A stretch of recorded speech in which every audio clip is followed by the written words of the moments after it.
Now I'm cold. Whew.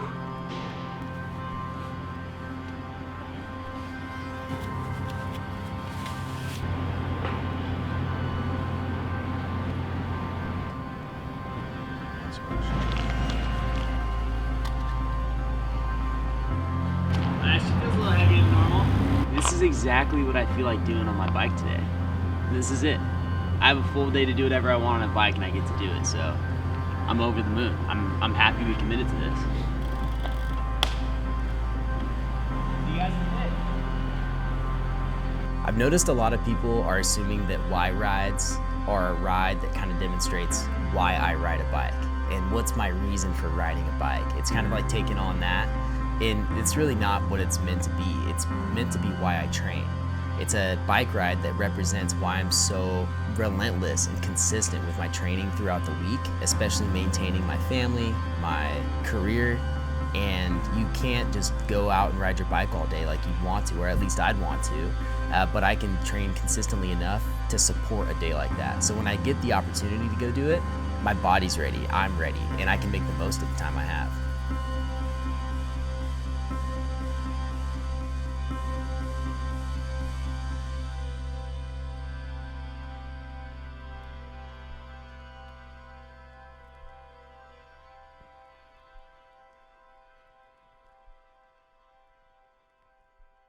So the route started in Healdsburg, which was just a central location and a place we knew we wanted to end because of the barbecue spot right there.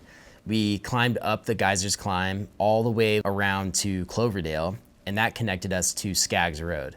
And Skaggs Road took us past Lake Sonoma, but it basically was a full pull all the way to the coast, Highway 1. We dropped down Highway 1 for another 40 miles or so, and then made a turn to go back east on Coleman Road. And from that point, we basically went east until we hit this town called Occidental. And from there, we took Occidental up this horrendous climb called Sweetwater and ended up connecting that back all the way to Healdsburg.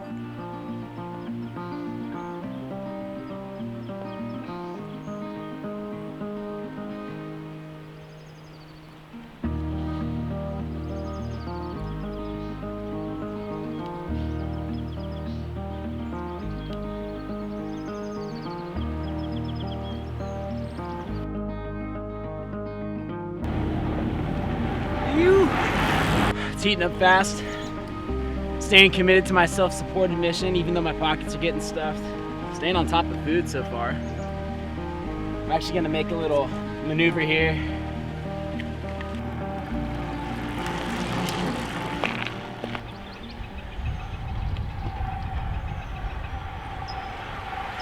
There's the lake.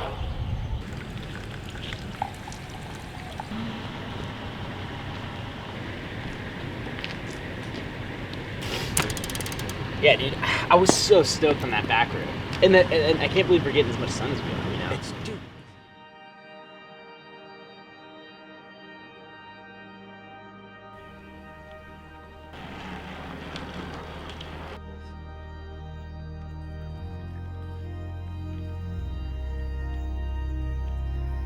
Couldn't think of a better time than now to pull out the maples, baby. This is the best part of riding. You combine a ride day with good food, you're in heaven. Literally on the Skaggs Spring. Okay, you're good. Cool. All right, guys. Let's try and pull this to the ocean. Next stop, be on the cliff, going full Leo, king of the world.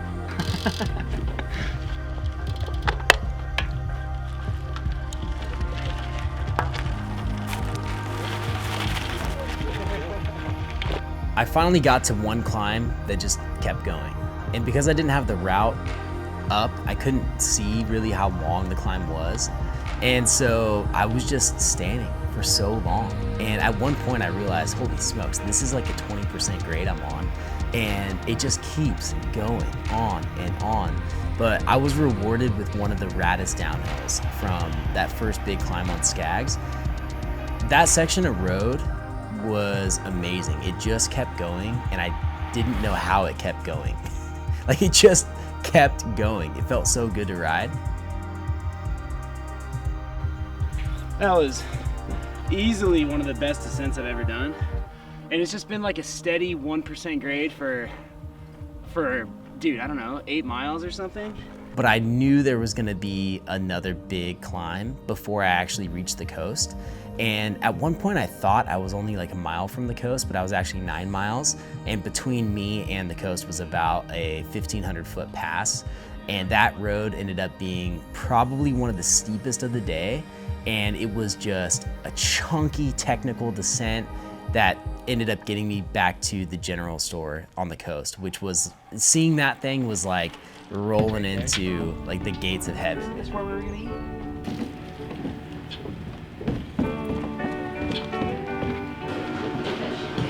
I'm doing really good on food still.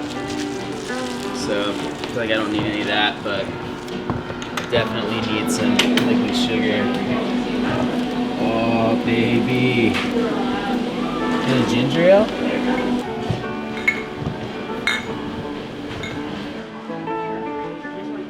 Oh. We'll take one of each, please. Gotcha.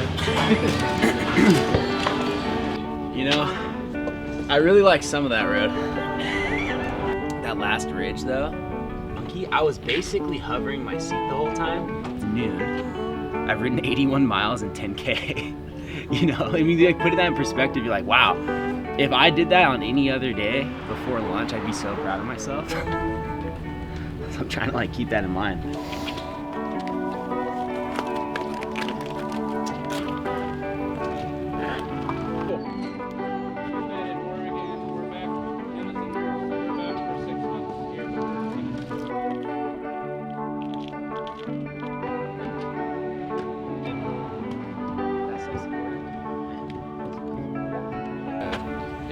I think it's time to go. All right.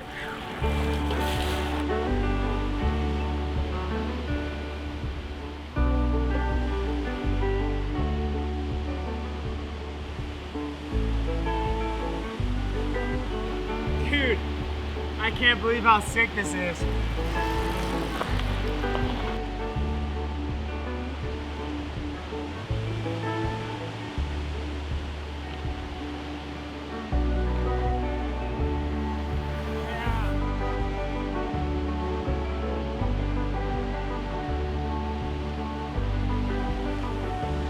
After all the chunky roads that we had been on up to that point, and all the steep climbs, steep descents, all the technical stuff, it was just rolling, glassy road that was just honestly easy and fun to ride. And it was moving fast. It felt great. It felt like easy miles, almost perfect view. You know, the temperatures were cool. You could smell the ocean. It was just, that was the section of the ride that without a doubt was the easiest, but I think it came after such an unexpectedly hard start that it just was really extra enjoyable, you know? Like, I felt like I earned that section of road. Gagged. Like, I had some ache going for a bit, and then now I feel like way better. I think after this meal, we'll be feeling good. Seagull just poops right by my foot. After looking forward to the one solid meal I have till we're done with this thing, we found out there's no meat at the restaurant. So we got this across the street from probably the angriest business owner I've ever talked to. This is the worst sandwich I've ever had. Look at this thing. That's big days on the bike for you. Okay, apparently they didn't have meat, but they have seafood. Crab sando. Come on. So this is round 2. They really redeemed themselves on that. Well, hopefully, I'm gonna try it. It looks pretty. That was the point in the ride where we're 100 miles in. I think we had ticked off 11K at that point, and that's when we stopped to eat. And we're sitting at this cool shop kind of on the river. And it was at that moment where I knew if we had stopped the ride right there, that was the end, I would be totally satisfied with the day. Knowing you have to keep going is that point where now you're going beyond just having a really, really good ride. You're actually trying to push yourself physically and mentally too. But that was the point. I really felt like I could have stopped there and been totally satisfied, but we had set out to do this bigger route, and it's like I'm competitive enough with myself to want to see what I can do, and we just had to get back to the start point, you know?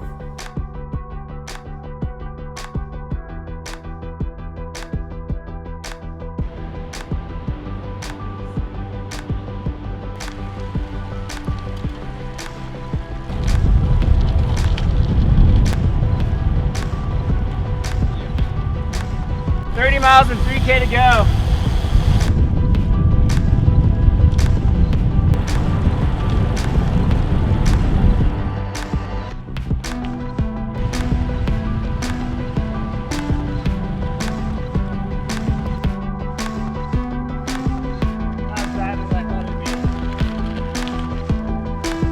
We get to Guerneville, and I had like 15 miles left, but I still had, 2,000 plus feet of climbing.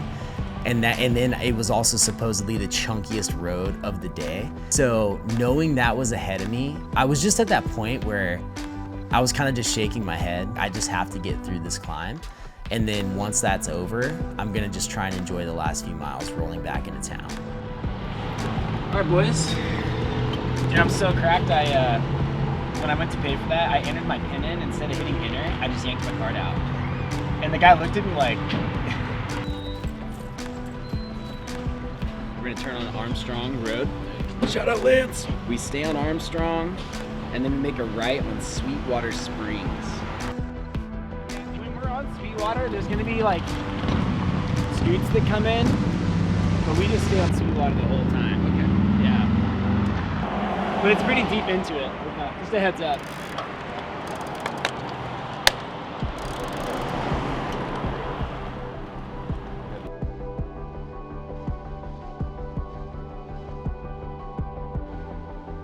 So I literally just was in my lowest gear, standing, paperboying up this climb, and I was locked into this like power output. I wasn't even following anything specifically. I just knew, I was like, this is as much as I have to do to turn over the pedals, and I can't do anymore.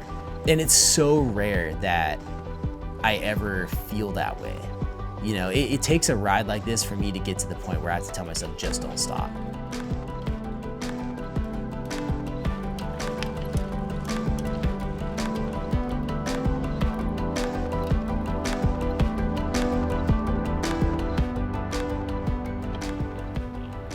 When you do balance strength training, your body's just in better alignment. And the nature of a bike puts you in basically a bad position. So the longer your body can hold proper alignment and stay there without just conforming to the horrible bike posture that you get on a big day like that, the longer you're probably gonna stay comfortable. And I will say that the durability of consistent strength training is what gets me through those rides without feeling like I'm injuring myself.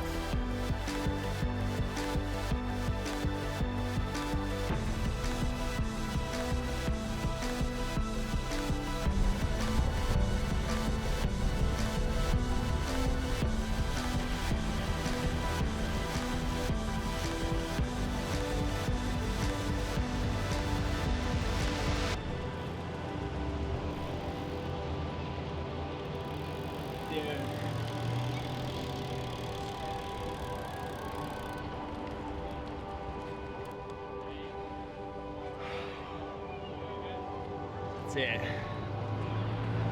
I'm cracked. That was, without a doubt, one of the coolest bike rides I've ever done. Oh, man. 154 miles, plus a couple extra bonus, to be honest. 16,331 feet. That was a hard 150 miles. I can honestly say I did not expect it to be that difficult chunk wise. I mean, yeah, but dang, I gotta sit down. Someone give me a Theragun. My goal is to give people the tools to have their body ready to go do whatever they want on the bike for the day. And I want people to feel confident in making that decision. They shouldn't feel pressured to go do something because they quote unquote should, or they feel obligated to in any way. I mean, this is bike riding, and we're lucky to have a ton of options available to us, and you should go do what you want on your bike. And that's why I did it this way. And I want people to feel like empowered enough to go and make that happen, because strangely, it's easy not to. You can kind of get cornered into just doing stuff you don't want to do sometimes. So just go ride your bike the way you want.